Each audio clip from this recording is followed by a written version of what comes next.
NFL Week 13 recap. There is a lot to dive into in today's stream.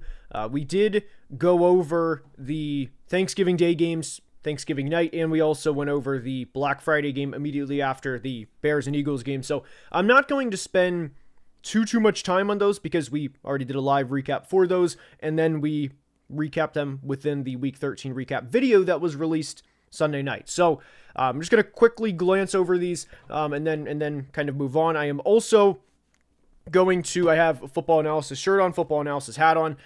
Within this, I am also going to, I'm going to pin a comment about football analysis merch. Right now, it is 20% off when you use code Black Friday. So I will be, like I said, I will be pinning that comment. And then, we'll go from there. And it will also be pinned after the stream as well. So I'm going to go ahead and just pin that comment now. Now, within this game for the Packers and Lions, like I said, we discussed a lot of this already. Jordan Love threw 4 touchdowns within this game. This was, in a lot of ways, kind of everything that Packers fans wanted. Dontavian Wicks had 2 touchdowns. It was an awesome game for the Packers. They won 31-24. They sweep the Lions. They're 8-3-1. And one thing that I'm really looking forward to for the Packers in week 14 is the fact that they play the Bears. And they're going to play the Bears, with the Bears being the number 1 seed. And that's one thing that we're all, 8-3-1 at 9-3 Bears, or what are they, 9-4? Sorry, 9-3 Bears at the 8-3-1 Packers. That is going to be one of the best games of the year, one of the most anticipated games of the year, something I don't think anybody saw coming. But within this game for the Lions, one of the most frustrating things was the fact that the Lions couldn't stop the Packers. And within this game, there was also a little bit of frustration from, you had a no-show type game from Aiden Hutchinson, which we can acknowledge is a very rare occurrence in itself. But this is, now we're at the point in the year where, honestly, you guys know that I love talking about the NFL draft. I love talking about the construction of NFL rosters and how teams get to where they are. And obviously we've done a lot of videos on the Lions in the past, over the past couple of years. But this to me is a game where it's just like, hey, this is, the Lions are now kind of facing the consequences of not having a legit second option at edge. And there was a point this offseason where, we were talking about teams trading for Myles Garrett and how the Eagles were going to trade for Myles Garrett way back in January. I was told by Lions fans that, what's funny about it was kind of like, you're a classic Vikings fan, you don't know how to build through the draft the way we do. And it was just like, look guys, you are this close to a Super Bowl.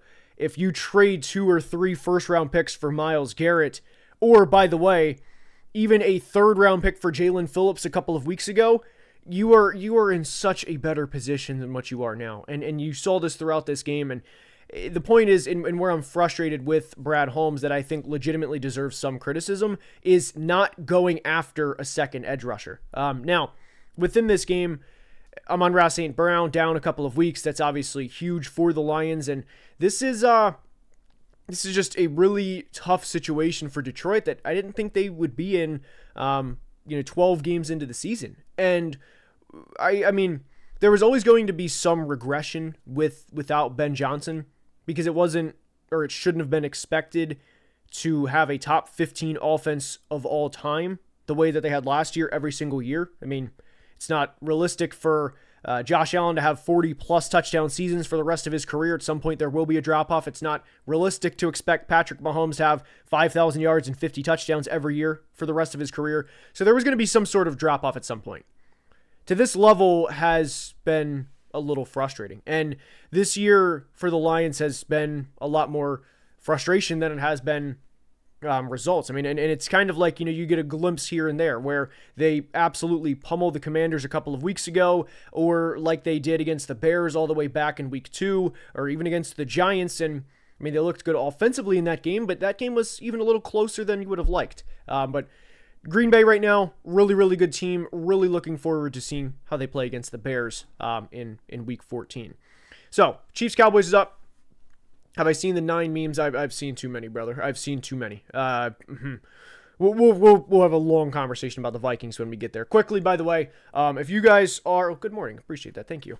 If you guys are enjoying, please like the stream. Helps tremendously with the almighty YouTube algorithm. Truly cannot thank you guys enough for the support. And we're closing in on 222,000 subs. And yeah, like I said, cannot thank you guys enough for the support.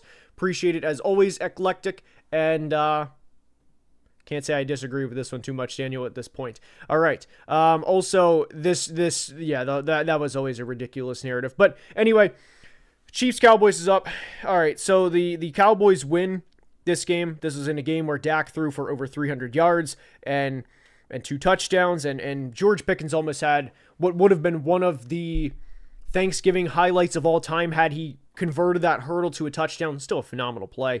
But to kind of keep this game summarization short and sweet, what was frustrating within this game for the Chiefs is they're kind of in these games this year where the script, if you will, is very similar. And it's kind of pick your poison of how we're going to lose a game this week. And we talk about this with the Steelers, and I realize I'm critical of the Steelers a lot, and it's because they are just kind of content with being 9-8 every year and being first round exit. And I feel bad for the fans in Western Pennsylvania, but that's where the Chiefs are right now, where, hey, we don't have an effective ground game. We cannot generate pressure on the quarterback consistently.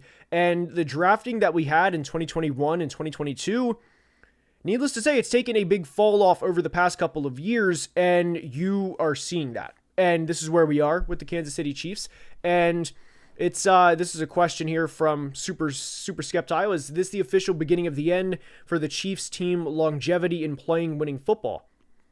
I mean, based on where they are right now, the Chiefs are old. That's the whole point of what I'm saying. Travis Kelce's obviously not going to play forever. Chris Jones, obviously with the position that he plays, his longevity for his career is going to be shorter than other players. So you're looking at guys that you need to step up, and they just gave George Karlaftis a $90 million extension, and I don't think he's played like it since receiving the contract extension. And there was a point earlier in the year where Karlaftis was actually leading Karlaftis was leading the NFL in pressures, and I mean, it wasn't like a true leading the NFL in pressures. It was a lot of cleanup. It was a lot of like Chris Jones forces a guy out of the pocket and George Karlaftis is right there. And then the quarterback either throws it to the flat or throws the ball away. But that's a pressure in the stat sheet for Karlaftis. And that was kind of what it was for the Chiefs earlier in the year.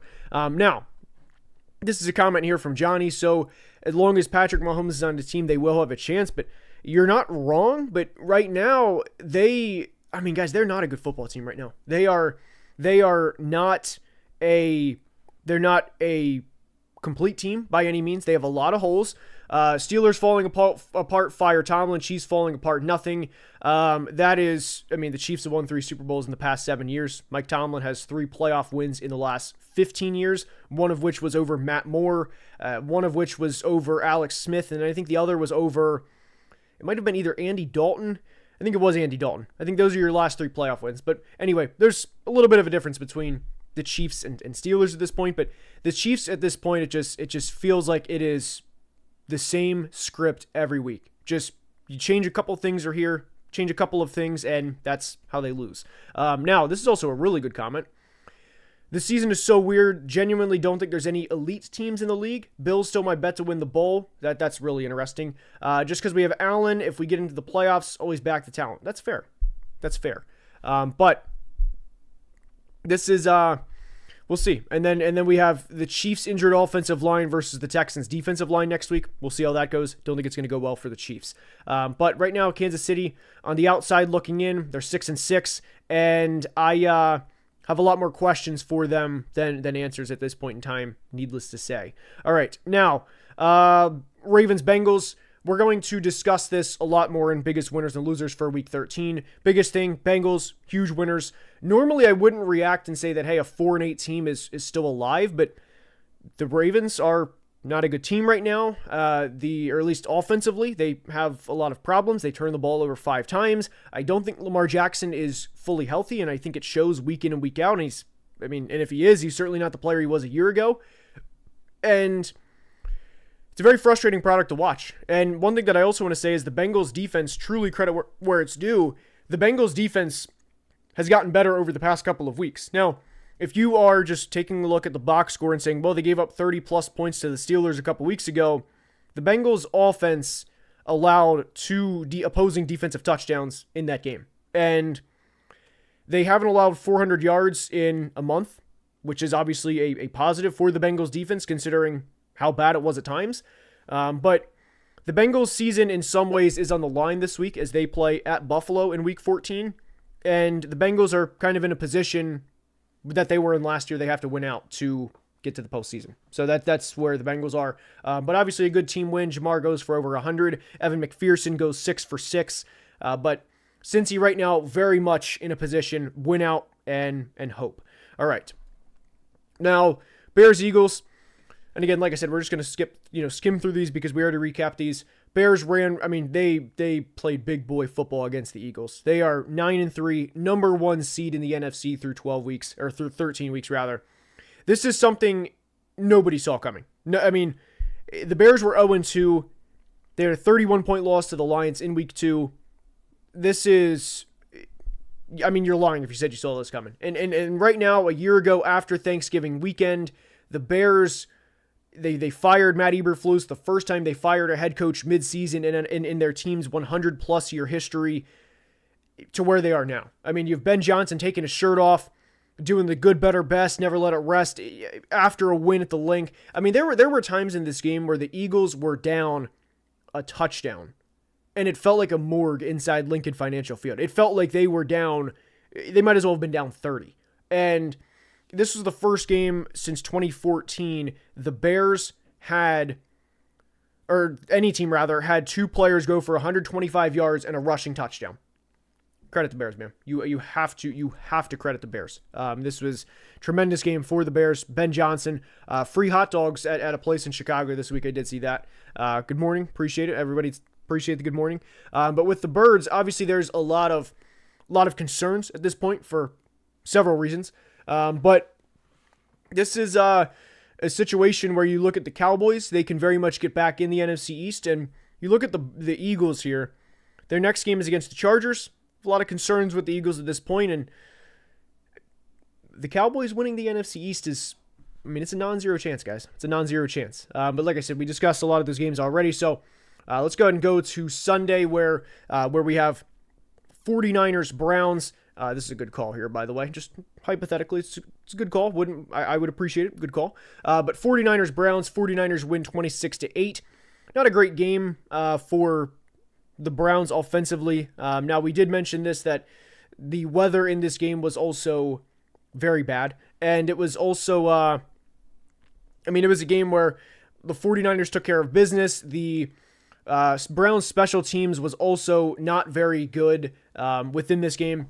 And look, the 49ers hadn't won in Cleveland in over 40 years, and they had just 2 wins in Cleveland since 1959, or this was their second win in Cleveland since 1959. So good for the 49ers, and we've discussed this before on the channel, but whenever you get to a point like a Kyle Shanahan or especially a Sean McVay, although Sean McVay's not really applicable because of yesterday's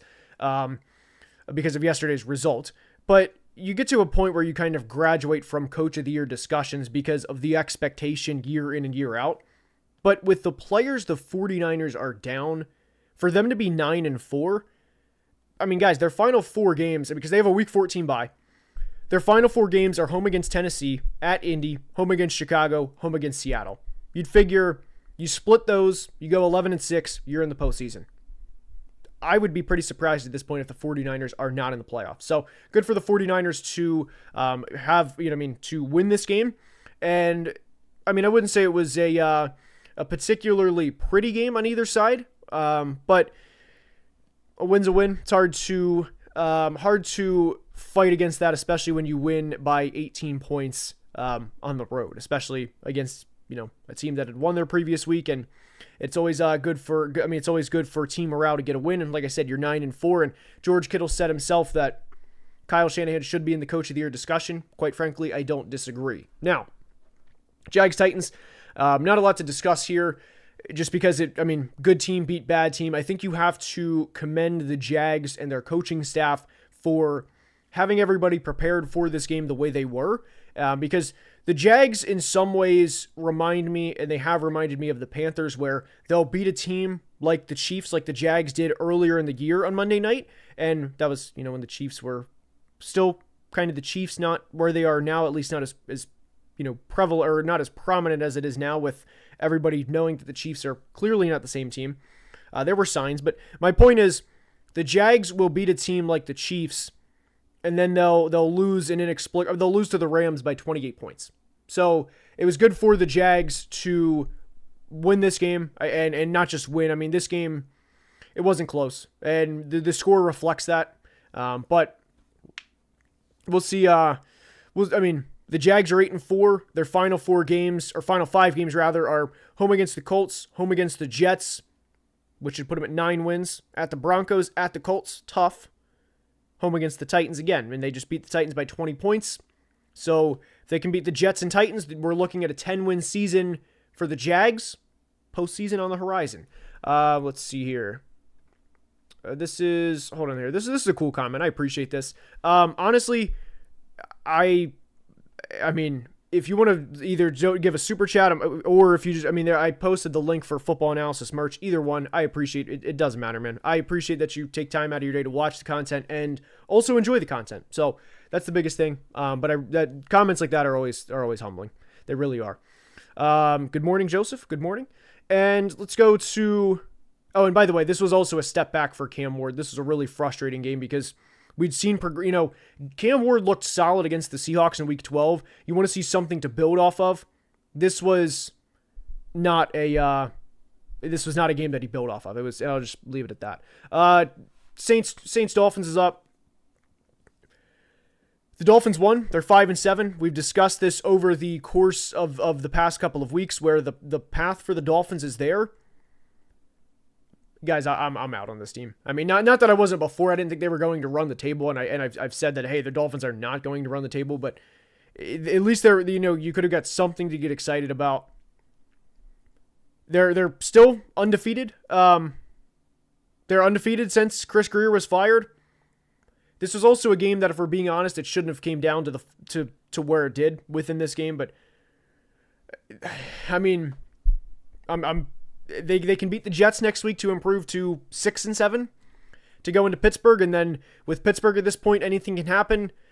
But they play the Patriots in Week 18. They also play the Bengals and Bucs in there. I don't have a lot to say for the Dolphins, if I'm being honest. Dolphins 7-9 win seasons is the same as the Steelers 9-8 Super Bowl. I don't disagree. I just, even though the Dolphins won 2, it didn't look great. You're 100% right. I'm going to be honest, I don't have a lot of positive things to say here. I did say the Dolphins could be 6-7 next week. I did say that. They played the Jets. I did say that 100%. This is probably the best summarization here. 2 bad squads here. But Tyler Shuck bounced back in the second half. Thought he looked good in the second half. And it was a very shaky first half on both sides. So aside from Devon Achane and Minka Fitzpatrick, not a notable day for the Dolphins. And this, I do like this, by the way. The ethical tank is the way to describe the Saints. Saints play the Titans later in the year. That could be, somebody asked about a game of the year. That could be a game of the year for draft implications. Saints Titans. All right. Let's see here. Falcons Jets. This is another frustrating one. The Falcons, they could be 5-7 right now. This to me kind of summarizes the Kirk Cousins and Raheem Morris era. You have an opportunity to at least force the conversations about hey, can the Falcons get back in the division? And not surprisingly, they didn't. And the Falcons, they lost to the Panthers in overtime in Week 11. They lost to the Colts in overtime in Week 10. They lost by 1 point to the Patriots in Week 9. That's the difference between, 7-5 or 8-4 and 4-8. The one thing that I do want to highlight here, though, is good for Aaron Glenn. Very, very, very happy for the Jets. I know like people are going to say the draft picks, and I understand that. I'm a fan of a team that needs to kind of lose out to get a better draft pick. I'm with you. With the culture with the Jets right now, it's at least good to see them get a win like this. And especially considering how bad it was for the Jets earlier in the year. And also good for Adonai Mitchell, by the way. 100 yards in this game. You guys have known that I'm a big Adonai Mitchell supporter for a very long time. So very, very happy for the Jets on this Victory Monday. And they've quietly won 2 of their last 4 games.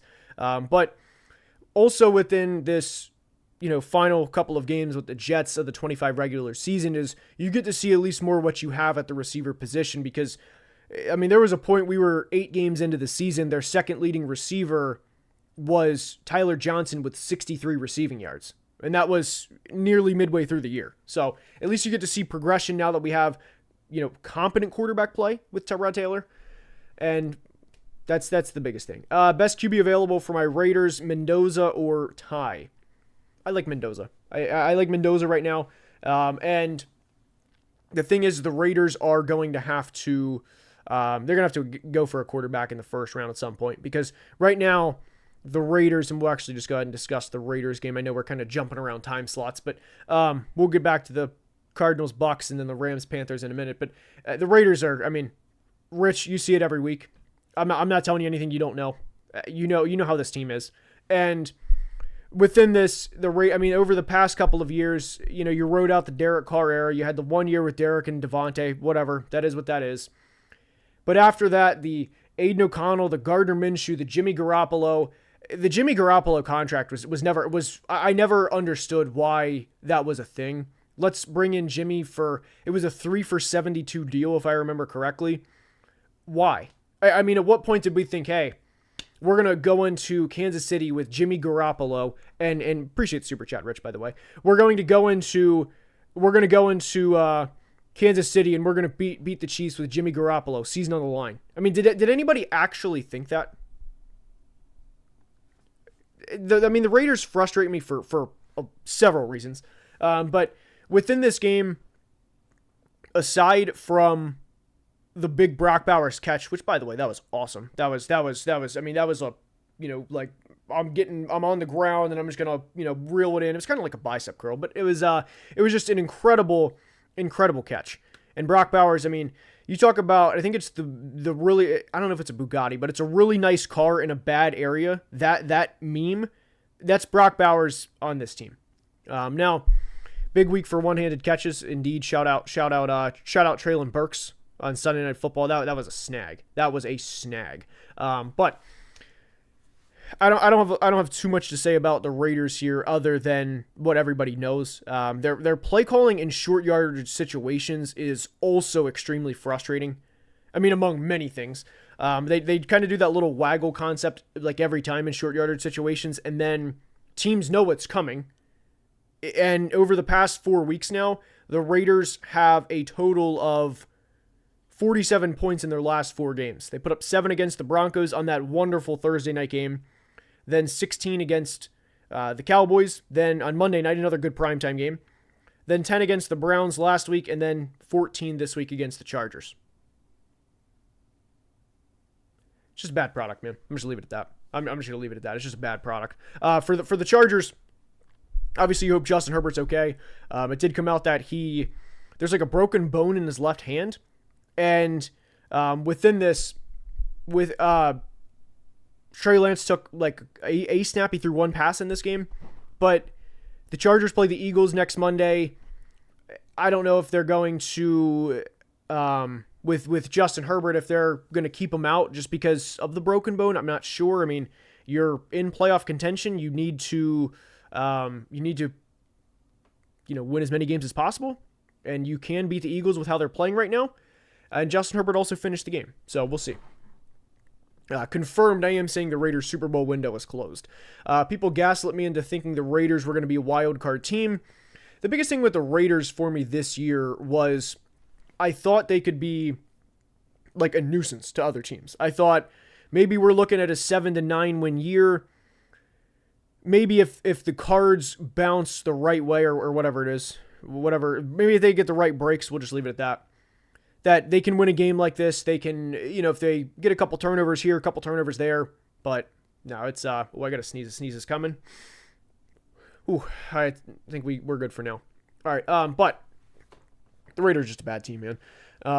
I was expecting 7 wins at least. Very fair. Very fair.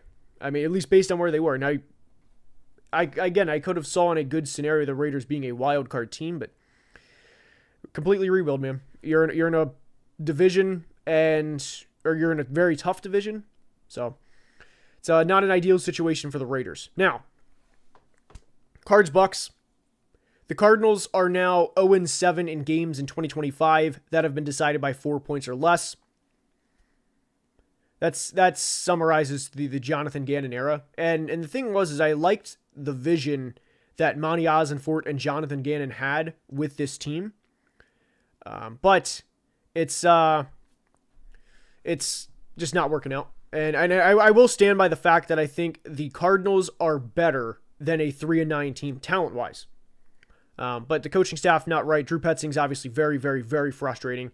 And there's just a lot wrong with this. This is the best way I would describe it. The Cardinals are the best of the worst teams. That's the best way I would describe the 2025 Cardinals. Because, look, you can say the Rams and Seahawks and 49ers are all better than the Cardinals, and you'd be right. But I don't think they're 6 wins better than the Cardinals. And the Cardinals' defense is decent. You're right. And they're a lot better than what their record suggests. It's just unfortunate, man. The Cardinals, it'd be a very Cardinals thing to win a couple of their final games to get out of a really good draft pick. But we'll see. Let's see here. Would you like Kyler Murray to the Vikings? Appreciate the super chat, Myth. And that's certainly a possibility at this point. I'll be honest with you. With who I would like to the Vikings, literally any NFL competent quarterback. Let's just, you know what? I know you guys, I know there's going to be people that want to see me grope about the Vikings and we'll get there. I promise. But I want to, and I'll read this stat again whenever the Vikings part comes up. So just quickly off of this, there's a new Twitter account called QB Igami. And what that is if you had a 222-yard, 2-touchdown, no interception performance, what this account does on Twitter is it'll look up and say, this has happened, 32 times in NFL history. The last time was, Andy Dalton in 2018 in week 11, whatever, right? So yesterday, Max Brosmer, 126 yards, 0 touchdowns, 4 picks. Happened one time in NFL history, and it happened in 1950, and it was Tommy Thompson of the Philadelphia Eagles. Tommy Thompson was blind in one eye and stepped away from the NFL to serve for 2 years during World War II.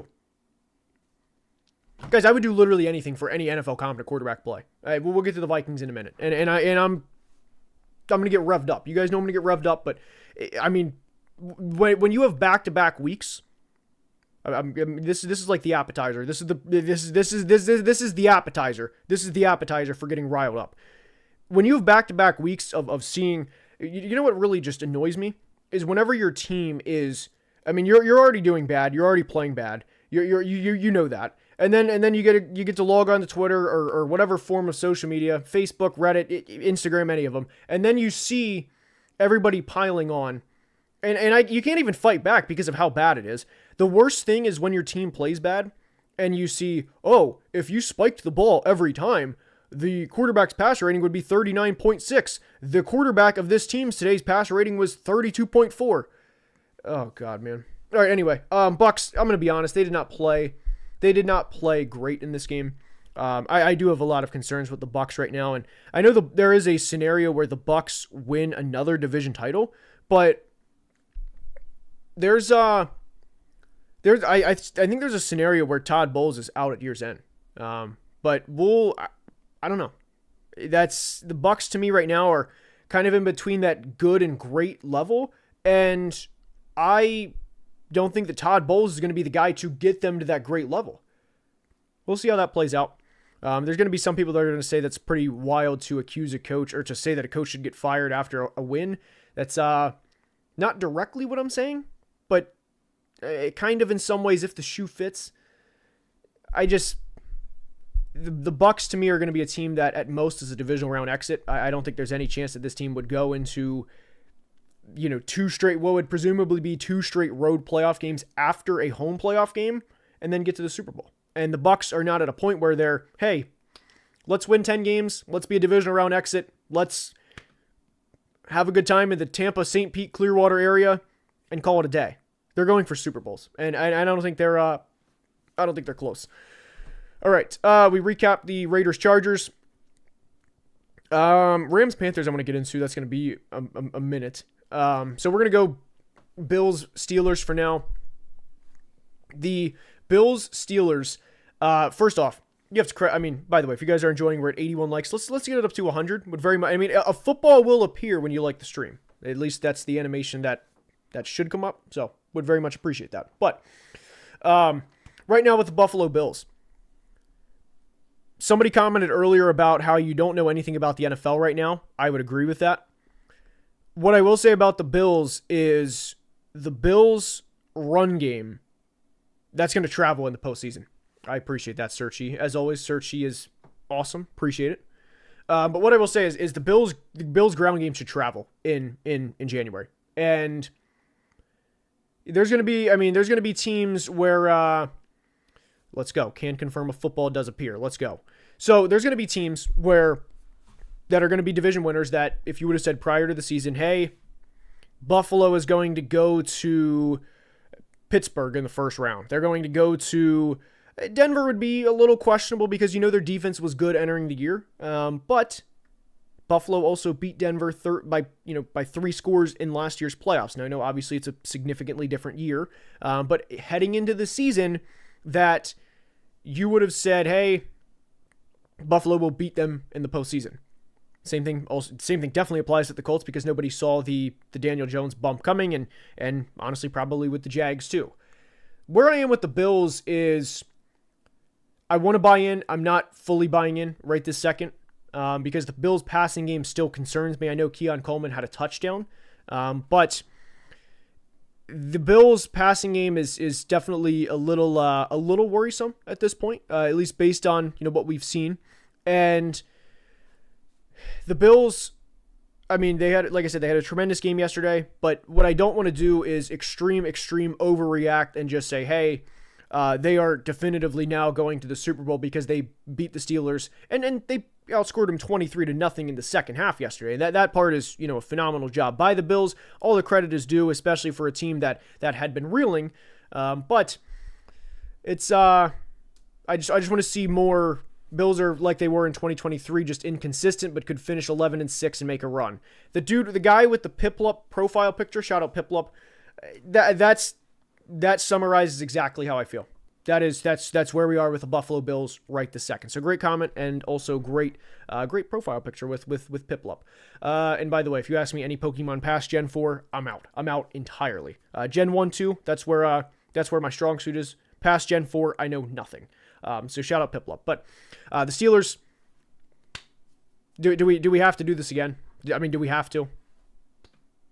You guys know how it is. You guys know what the result is.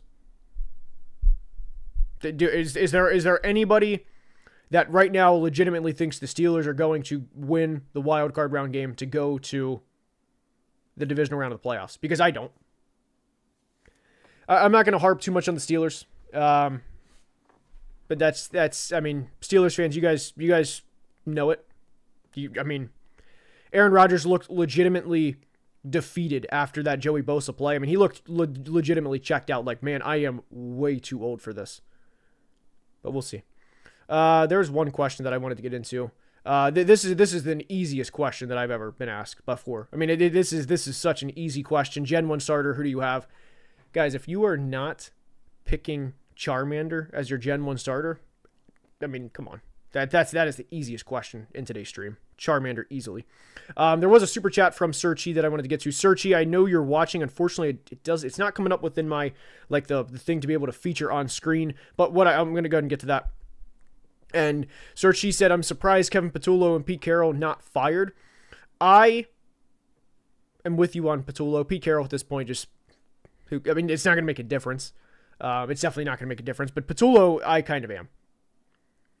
Drake, this is a good comment here. Drake, Charmander, May. I love that.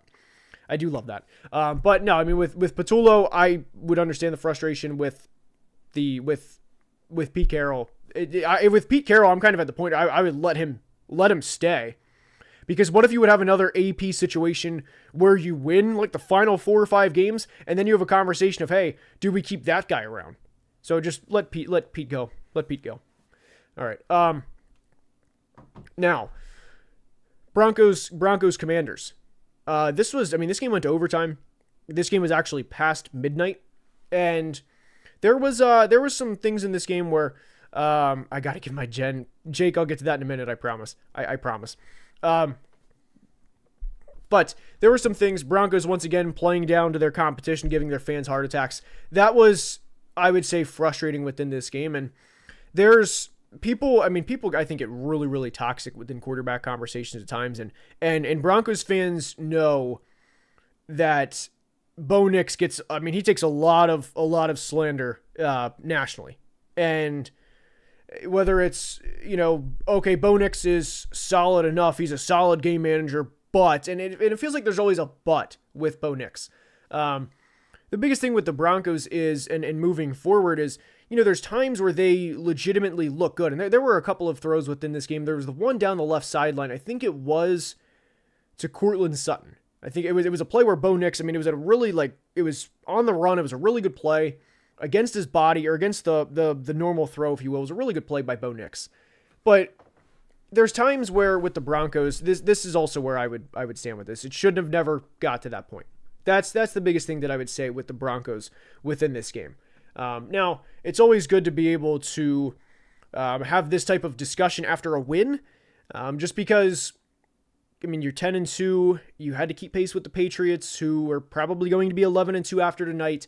But there were also some very questionable calls down the stretch of this game. I'll just kind of leave it at that. But the Broncos play at the Raiders next week. I would like to see the Broncos have another game like they had against the Cowboys back in week 8, where maybe not the 44 points part, but, I want to see them beat the Raiders next week by at least, I was going to say, a touchdown, and then, which would have been 6 or 7 points. I want to see the Raiders. I just want to see them have a more complete game. I don't want to see them in a 10-7 game against the Raiders like they were a couple weeks ago. I don't want to see them in the 18-15 game against the Texans. That's a very, very good defense. But the Chiefs game a couple weeks ago, I thought they could have done a little more. The Giants game, they should have never allowed 32 points the way they did back in that game. And a couple of those, the Theo Johnson touchdown in particular within that game was a very just abnormal sequence, the way that played out. But I want to see more from the Broncos offense. Did I hear about the Kirby Joseph news? I did not, at least not right this second. And Ando, I do. Oh, Ando's a Broncos fan, and Broncos fans, by the way, I'm talking civilly about Bo Nix. I know you guys are, all Bo leavers, as you rightfully should be. I'd be eager to hear how you guys feel about my comments on the Broncos. I just want to see a little more, mainly because we all know it's in there, and it's just. It's like we're getting an 8 out of 10 of what we are capable of. And that's my frustration at this point. Shouldn't have came down to the 2-pointer. I agree with that. Now, there was a super chat from Jake. Gen 1 through 4 starters. All right, so look.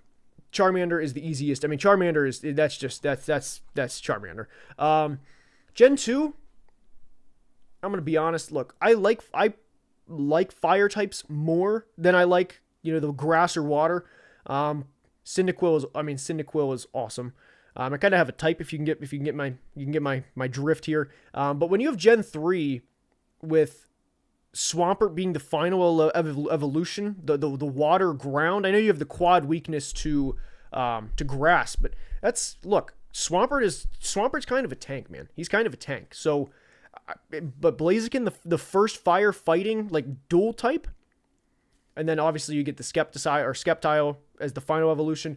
I'm kind of a Swampert guy in Gen 3. And then Gen 4, you get the grass ground with Torterra, which is an awesome final evolution. And then Infernape is it's kind of like a Blaziken repeat, which is still awesome. But Gen 4, I would definitely go Torterra. Gen 3, Blaziken. And then Gen 1 and Gen 2 are both fire. So that would be those. That would be, yes, that would be how that plays out. And by the way, just in terms of like first Pokemon, Turtwig is like, if I'm being honest, Turtwig is so cute. He's just such a cute little fella. All right, but anyway, let's go to, let's see. I hop on stream late and you're talking Pokemon anyway. Kanto Supremacy. So I appreciate the super chat. Look, the first game I ever had was Crystal. Crystal was awesome, and my starting lineup was always, this is before the hold on, let's go to Rams Panthers here. But no, my starting lineup always Typhlosion at the end, always. And then in Gen 2, you could also get an Abra and then teach it Fire, Ice, and Thunder Punch. So you could beat like all the types, and then its special attack rating along with Psychic was insane.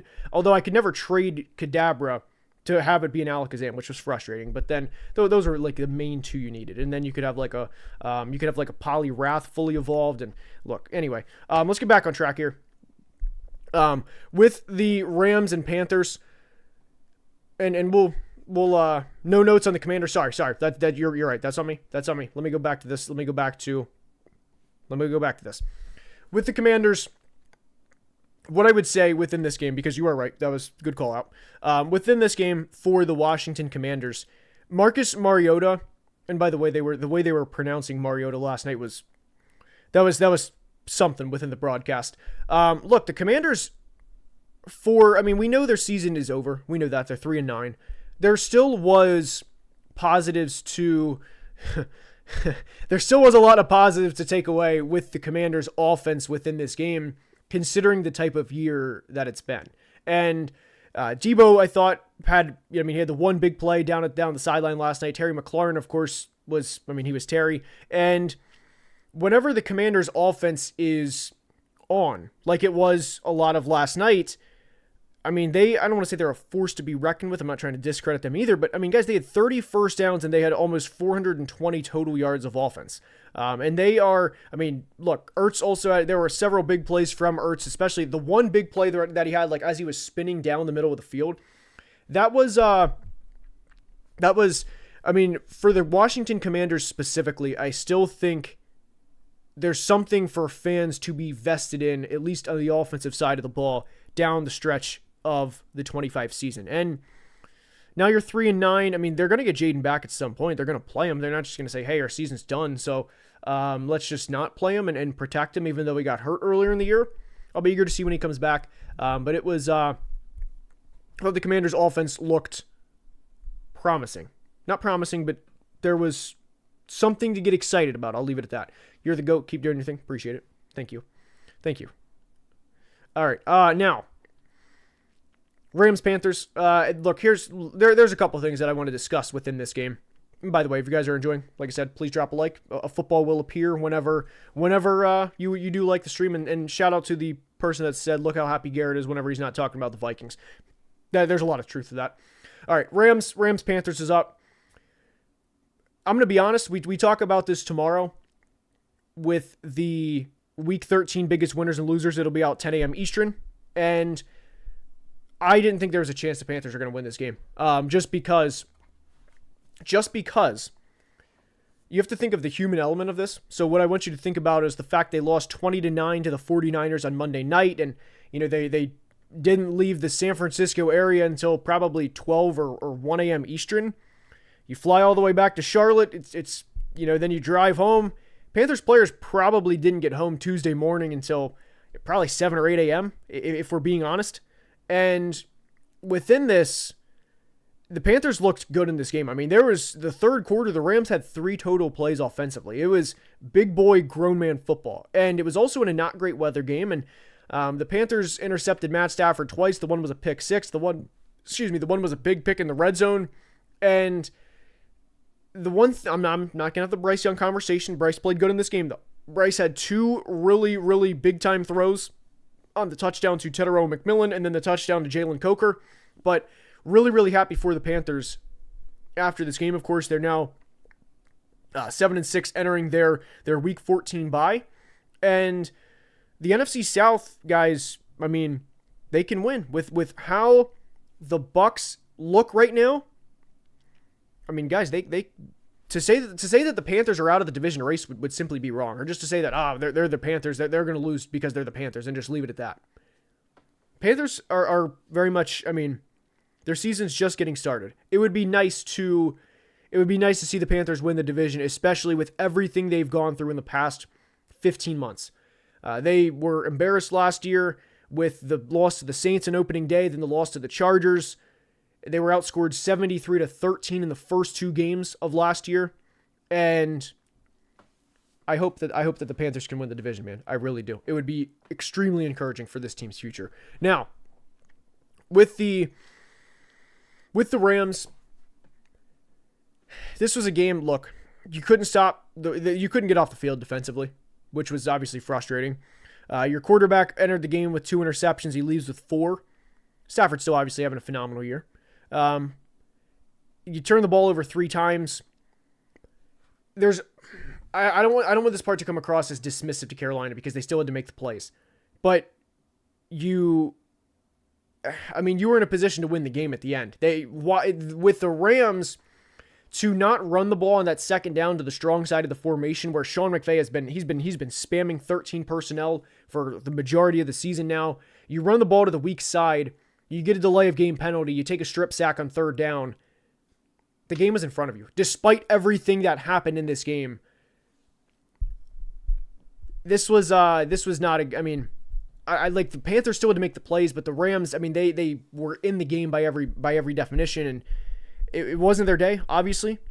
But I don't want to completely overreact and say, man, the Rams are done now. They have absolutely zero chance, because that simply wouldn't be true either. But the Rams, I'm not going to panic and say their season is over after that. But we'll see what goes from here. But the biggest thing with the Rams is you have a game against the Cardinals next week, a team that has given you fits over the years. How will you respond? I generally try not to extreme overreact after a game and let it go to 2 to 3 games before saying like, hey, changes need to be made. I don't think we discussed the Texans Colts yet. Now, within this game for the Texans and Colts, I do have some concerns with the Colts, and this has been something that's been going on for a couple of weeks now, because the Colts were a team that was 7-1, and now they're 8-4. They've lost 3 of their last 4 games. They had 6 turnovers in Pittsburgh. They won a very abnormal game against the Falcons. Then they lost in overtime to the Chiefs, and now they lost to the Texans.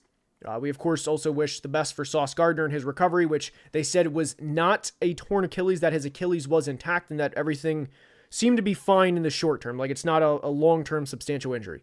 But this is back-to-back weeks now, and honestly 3 of the last 4 weeks where the ground game has been contained. And we're starting to see, all right, this is not ideal when you have less than net 200 passing yards with Daniel Jones as your quarterback for 3 straight weeks.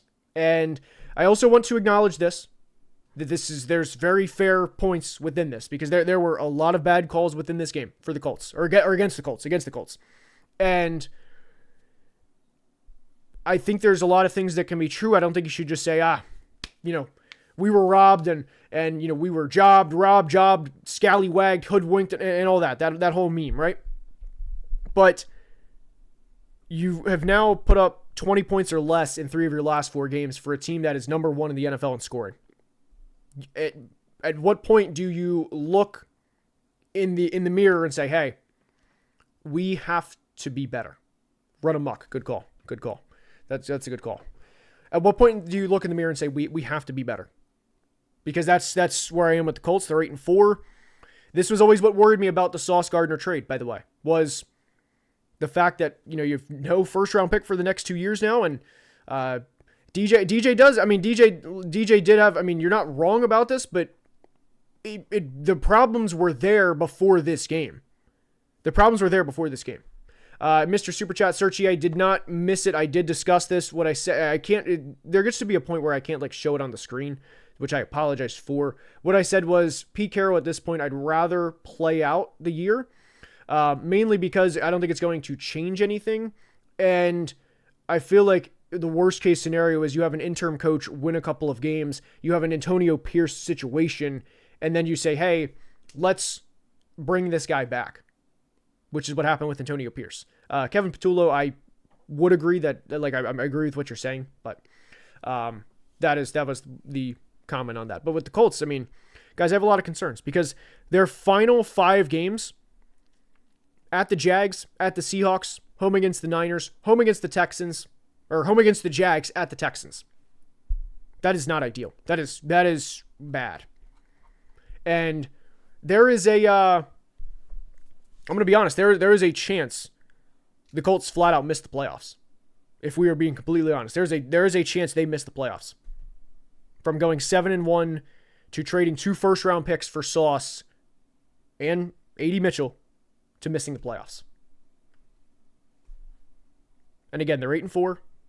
They have 3 road games that are at Jacksonville, at Seattle, and at Houston. That's tough. That's really, really tough. But we'll see who goes from here. We do have a comment about Drake May. It's a super chat from Ultra Light Beams. Appreciate it. May is a worse O-line, wide receivers 3/32-year-old Diggs, and still leads Matt in every stat except TD/INTs. Same number of games. Matt's not in the MVP convo in May's spot. I think he would be personally, although I acknowledge what you're saying. But I think Matt Stafford has been an MVP level quarterback this year. I think both have. But I think both are, they're top 2 in the MVP discussion, or they're the top 2 guys for a reason. But I think Matt Stafford is, the level that he's been playing at for 2025, excluding yesterday, of course, and which that was an awesome play by Mike Jackson. I still think he would be personally. Maybe we agree to disagree on that. But let's keep it rolling here. All right. I'm sure this is what a lot of you guys came for. All right. Vikings Seahawks. Let's just clear the air here. All right. Vikings Seahawks 26-0. I do want to show this real fast here. I have a picture that I was going to tweet out last night, and I'll just hold it up to the camera. The last time the Vikings were shut out was in 2007. 18 years. And this picture was actually in 2008 summer, but this was about where I was in my time in life when the last time the Vikings were shut out. This is myself and my childhood dog, R.I.P. Clover, awesome beagle.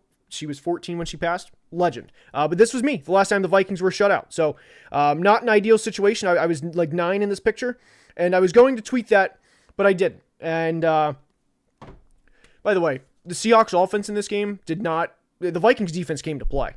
The Vikings defense, if they had even below average quarterback play in this game, there's a chance. They probably wouldn't have won. But it would have been within a touchdown. Max Brosmer throws one of the worst pick sixes you will ever see. That's a play that you have to let die. The defense was cooking, and at that point, whenever it was the big pick six from Ernest Jones, that was the game. The offensive effort was absolutely pathetic. Brosmer threw 4 interceptions, and there's not a lot to say, man. What I would say within this is, there's a lot of things I'm thinking right now.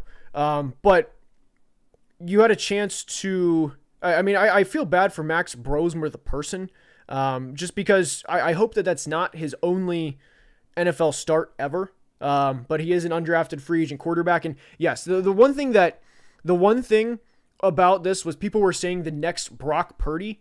Why? Aside from the idea of, oh, hey, we have an undrafted free agent quarterback here, and you know, our quarterback stinks the same way Trey Lance did. The hype was, I don't know if you guys saw this. I did not say that, hey, Brosmer is going to be the next Brock Purdy. There were people talking like it was already written, like it was set in stone. I entered this game, what is it? I expected the worst and hoped for the best. That was my expectations for this game. It was, and guess what? It was bad. And here's a great comment from Joseph. A UDFA looking like a UDFA. Imagine that. If there's anything to take out of this game from the Vikings, Dallas Turner, by the way, at least you're not an Eagles fan? Have you watched this team play? Oh no, we're 8-4 coming off a Super Bowl title. Oh no. Anyway, look, Dallas Turner, I made a video last month. He was not good. He has transformed in the past month. So I do want to credit Dallas Turner. I do want to credit Dallas Turner. Dallas Turner has really turned it around. And I've said countless times on the channel that, if I'm wrong about a player and that this player looks like a draft bust a year in, a year and a half in, 2 years in, and I make a video and, we point out what they're doing wrong on tape and they get better, I'm not going to sit here and then take credit oh, I inspired them to be better and do that. No, I would be the first to say hey man, credit where it's due. You've completely turned it around. You were playing your tail off, and Dallas Turner has, man. I mean, Dallas Turner looks like a legitimate first round pick. And I will say, there for a year and a half, the Dallas Turner over Jared Verse, there were definitely shades of Justin Jefferson, Jalen Reagor at the edge position, but Dallas Turner now is looking like a legit player. Now, I do want to quickly discuss the Seahawks. Mike Macdonald, look, I loved Macdonald. If you guys have been a longtime supporter of the channel, first off, or a longtime viewer, I appreciate that first off. But I loved the 23 Ravens defense. I've always loved Mike Macdonald. And I actually have a tweet from whenever Mike Macdonald was hired that this is an A+ hire. So one of my good takes that we have, and it's been an A+ hire. Mike Macdonald against an undrafted free agent quarterback in his NFL debut, or starting debut rather, because Max has came in a couple of garbage time situations this year. Without a left tackle in Christian Darrisaw, without a left guard in Donovan Jackson, it went about as expected. I don't entirely disagree with this, by the way. I don't entirely disagree with this take. My pet bearded dragon, dime piece, 10 piece, appreciate it. I know he won coach of the year, but KOC should be on the hot seat.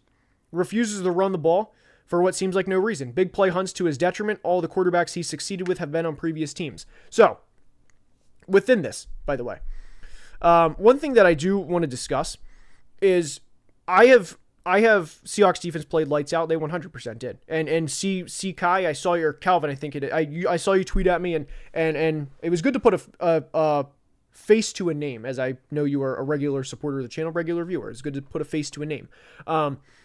But one thing that I've had a lot of people tweet at me in the past couple of weeks is when I point out my criticisms with KOC. By the way, for clarity, I am not hunting KOC's job. I don't think his seat should be ice cold though, but I'm not saying, hey, scorching hot, let's get rid of him. Definitely not saying that. But I have noticed people tweeting at me, hey man, I understand your frustration with KOC. I see what you are talking about every week when I turn the Vikings on. You have 4th and 1 with, and this was the Brosmer interception, which completely took everything out of the Viking sales. The game was immediately over after that. Okay, good. I'm glad we cleared that up, Randy. Glad we cleared that up. But within this, you have 4th and 1. You're down on whatever, the 6-yard line, whatever. 7, I didn't mean to do with the thing there. Whatever yard line you're on. You have 4th and 1. You just spent $87 million in Will Fries in free agency. You have a $90 million right tackle in Brian O'Neill. You just gave Ryan Kelly $8 million average annual value per year. You have one of the highest paid fullbacks in the NFL, and you have an undrafted free agent at quarterback in his NFL debut. 4th and 1. Defense is playing lights out, by the way. Kicking a field goal would be fine. You can get in a field goal fest, whatever. Why would you run a play action pass when you have 9 figures invested in right in front of you, when you have and you also traded for Jordan Mason, who is a power back? What is what are we doing? And it's very much like a fan screaming figure it out. Why are you calling a play action pass in that situation? And by the way, the Vikings receivers, I know Jefferson and Addison are I mean, not this year for obvious reasons, but they're typically discussed in the best receiving duos. Neither player has been anywhere close to as good as they were last year this year. And it's not just because of quarterback play. I mean, they are not winning. Justin Jefferson's not winning contested catches this year the way he has in years past, and it's not close. And he himself actually posted a picture a couple weeks ago about how he needs to get back to year 3 Jefferson. And it's just frustrating. Let's see here. I'm behind the stream, but it is diabolical to say at least you're not an Eagles fan to a Vikings fan. Yeah, dude, literally, we have 6 points in the last 8 quarters. I mean, miss me with that, man. Miss me with that. This is. We had a quarterback yesterday, and again, I'll read this now. Oh wait, we have an update on Sauce Gardner. Suffered a calf strain week to week. That's per Ian Rappaport. I will read this again for anybody who came strictly for the Vikings. Look, we're kind of at the point where every week I say, surely it can't get worse this week as a Vikings fan. And then we get worse. I mean, we get worse every week. So within this, I'll read this stat again. There's a stat called QB-agami. If a quarterback throws for exactly 232 yards, 2 touchdowns, 1 interception, what this QB-agami thing does, it'll say, hey, this exact quarterback performance has happened 16 times in NFL history, and it'll say the last time this happened. Max Brosmer yesterday, 126 yards, 0 passing touchdowns, 4 picks. No quarterback agami. That wasn't the first time in NFL history. It was the second time in NFL history. The first time was by household name Tommy Thompson of the Philadelphia Eagles on November 5th, 1950. Tommy Thompson was blind in one eye and stepped away from the NFL to serve for 2 years during World War II. Like, it does not get worse than that. There is not, like, that was a crash out. I'm not going to lie, that was a crash out. But we're talking about a World War II veteran 4 years after World War II having the exact same stat line as Max Brosmer in 2025. I don't have anything else to say, man. I don't have anything else to say. But what I will say is, and he was legally blind again. A World War II veteran that was blind in one eye is where we are. What I will say is there will be a video on the Vikings later this week. We're going to discuss every situation, every quarterback situation, and One-Eyed Tommy was a legend. I enjoyed that. Thank you. Brosmer or 9, real question. I mean, look, just go with just go with JJ, and just, if you have a first round pick, if there's literally anything there the rest of the year, just see. Just this is bad, man. And the one thing, I'm actually not quite done yet because I still got more things to get off my chest. What annoys me the most is, like I said before, I can't escape it. There's nothing, hey, you know, can I talk about this? No, it's just the Viking. Being the laughing stock is, it just drives me crazy, man. I will be seated for this. Absolutely. I will 100% be, yes. I mean, so Trevor and Connor obviously do phenomenal work, and I can't wait to actually watch that later on the NFL Stock Exchange. They're going to fix the Vikings later. I will 100%. I'll be in the comments section all throughout that video. But I'm going to do like my own this Saturday. I already know how I plan to do this. I already know like what the reality of the situation is, or where I think we're going to go. But fire Kwesi at this point? Yeah, I don't disagree. Now, JJ seems uninterested. Can you blame him? I mean, you have 6 points in the last 8 quarters. Your quarterback has a stat line that was let's go. There we go. I know who that is. I know who that is in the comment section. Good. I didn't realize, you told me you watched the channel. I didn't realize you actually, I appreciate you being here, Tyler. But you have and by the way, Tyler, make sure to get this stat in. Make sure to tell them to get this stat in. You have a quarterback performance that is literally on par with a World War II veteran. Anyway, my hot take, by the way. This is what I will leave with this with. And I want to preface this with, I think there is a less than 10% chance this happens. And because I know there's going to be comments, oh, Vikings fan, delirious copium. I already know that if you are going to comment that after this part, I'm prefacing this with that I think there's a less than 10% chance this happens. However, I don't think Joe Burrow is as untouchable as people want to make it out to be. And here's why. Obviously, whenever you think of Mike Brown, you think of the Bengals, the first thing you probably think of is just how that organization is run and how they don't give out guaranteed contracts and how that organization is cheap. Now, the reason that I bring this up is Joe Burrow he missed 6 games in his rookie year, he missed 7 games in 2023, and he missed 9 games in 2025. To me personally, and again, I said I think there's a less than 10% chance this happens, but there is no doubt in my mind that behind closed doors that they're saying, hey, we gave him a $275 million contract, and he's not on the field. We give him all this money. We want our players on the field. And right now, we are looking, this is why I preface this with, I think there is a less than 10% chance this happens. Because, again, I don't think Joe Burrow is as untouchable as people think he is. Bro is on the Andrew Luck path right now. Right now, Joe Burrow has been sacked more times than Andrew Luck. And it's not by 1 or 2 either. It's by like 40 sacks lifetime. The Bengals front office right now is it wrong to say they're failing Joe? Is it wrong to say that?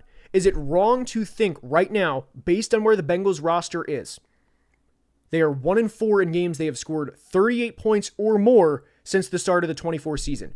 I literally preface this with less than 10% chance. It's not coping. It is quite literally thinking out loud. I preface this with this. Miss me with the cope. I'm thinking out loud.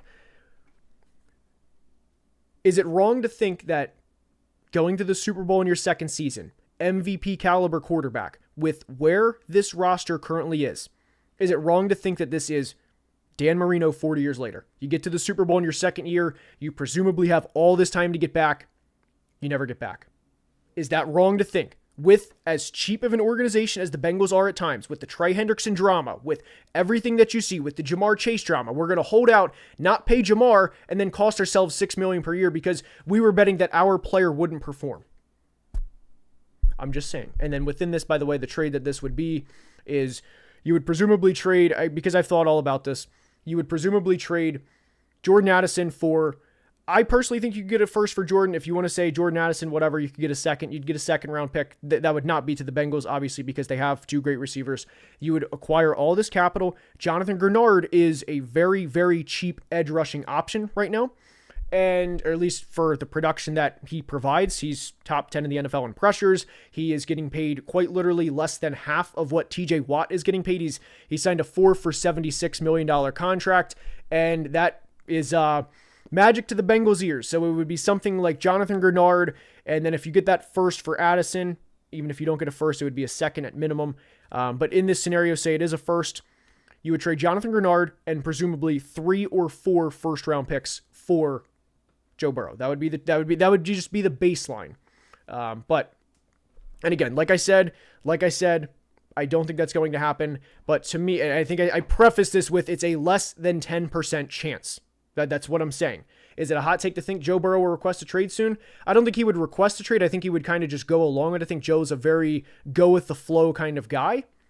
How have these are the comments that I mean, my pet bearded dragon, I appreciate the support and I really do, but what is wrong with this? And here's why I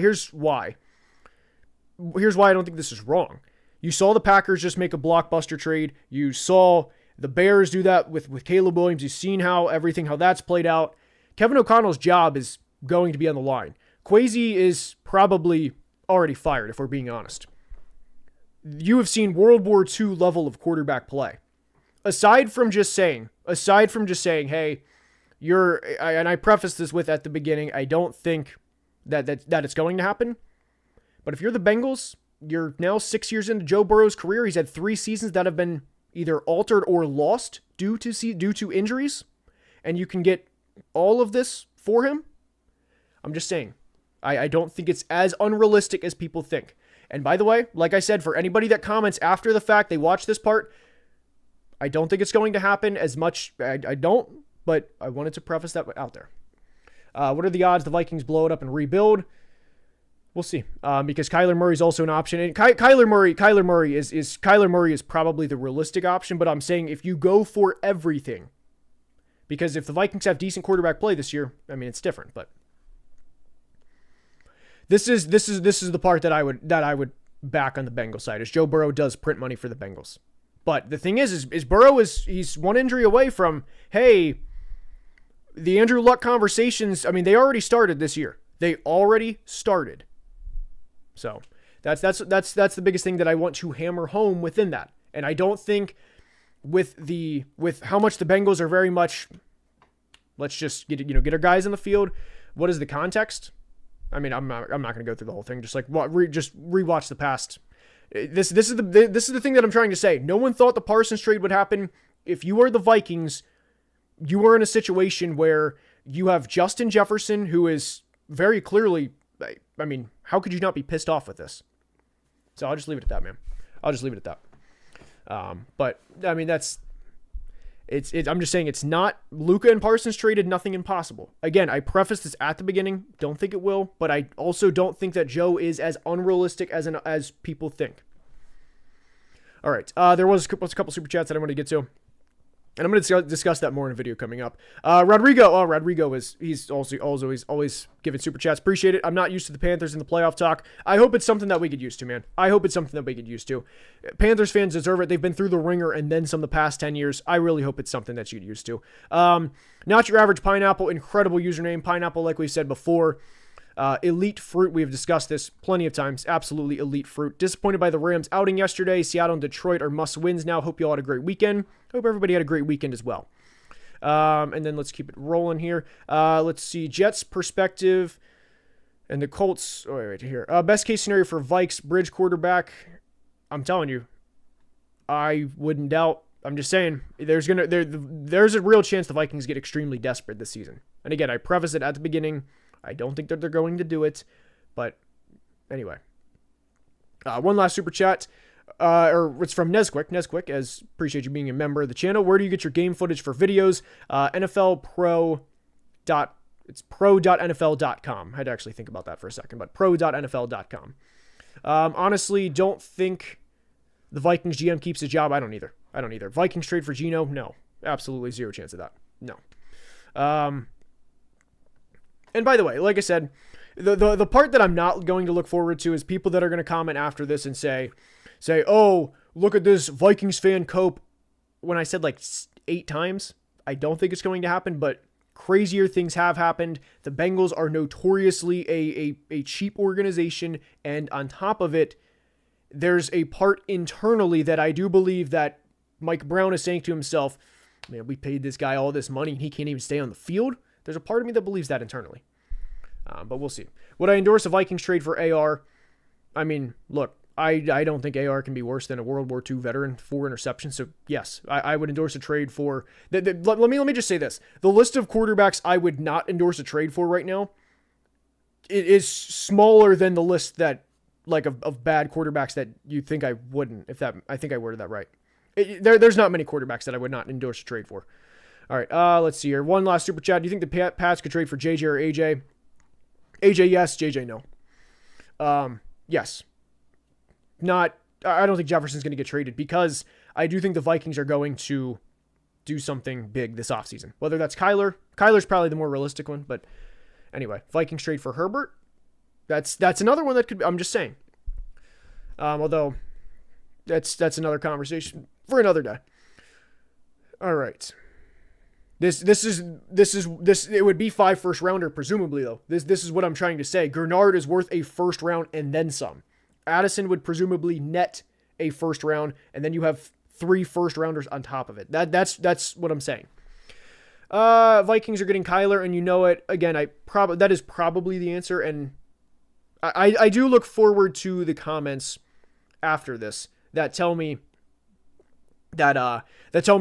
oh, you're a coping Vikings fan, even though I said, again, a lot of times. But what do you think of the Saints' new kicker, Charlie Smith? I'm happy for him. I'm also Irish, so I'm happy for him. And hopefully he continues. That was good to see. It was really good to see. But hopefully you guys enjoyed. If you did, please like the video. It helps or please like the stream. Helps tremendously. And like I said, hopefully you guys enjoyed. And I mean, if you enjoyed this even a little bit, then you enjoyed this more than I enjoyed watching my team play football this week. So, yeah, I'll just leave it at that. And until next time, as always, please be safe and have a great day. Love you guys.